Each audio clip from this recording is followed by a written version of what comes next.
Thank you very much. For sure, a lot has been said, but let me begin by explaining that the purpose of our working document is, of course, to recall the applicable legal provisions, somehow recall also our previous discussions and decisions on this matter, also to somehow summarize the studies and the experts' contributions that we've received, and point out the main political issues in order to launch the debate that we would like to begin today.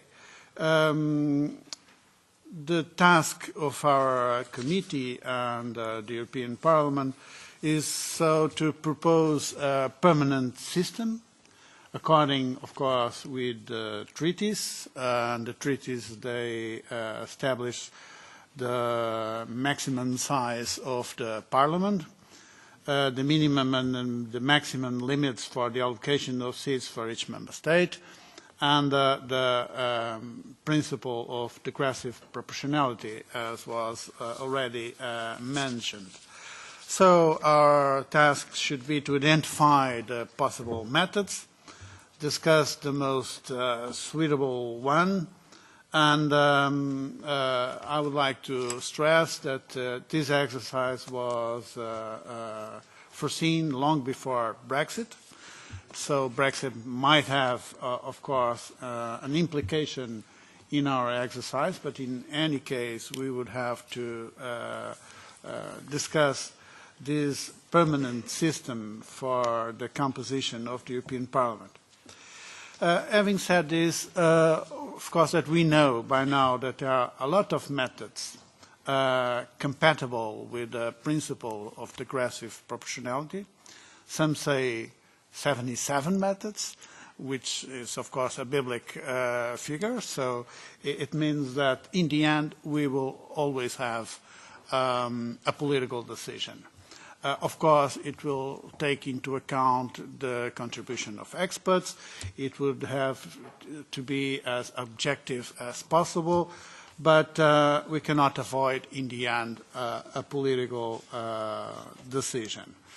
Also, we should recall that a solution for the composition of Parliament and the allocation of seats has to take into account the balance between the Council and the Parliament. For a number of member countries, there's a compromise between two driving principles in our European institutions: equality between member states, but also equality between citizens.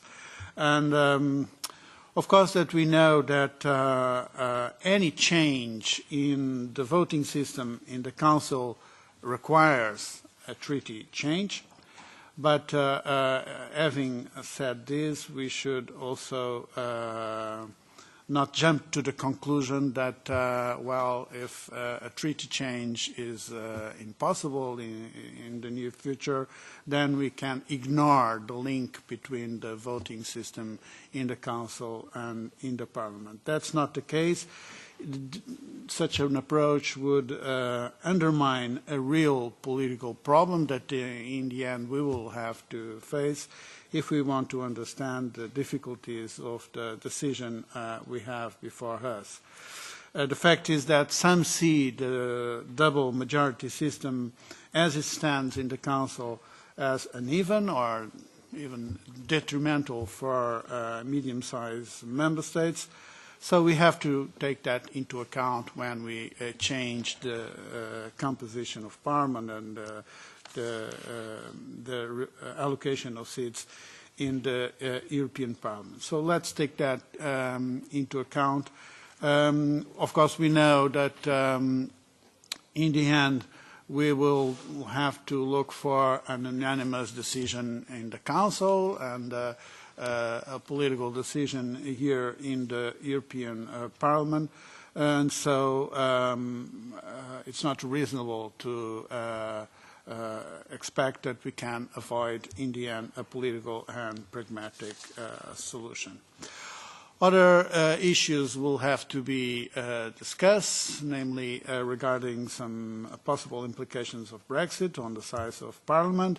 Some would like to raise also the issue of citizenship versus usually resident population as criterion for the composition of Parliament. That is mentioned in our working document as a possible theme of discussion.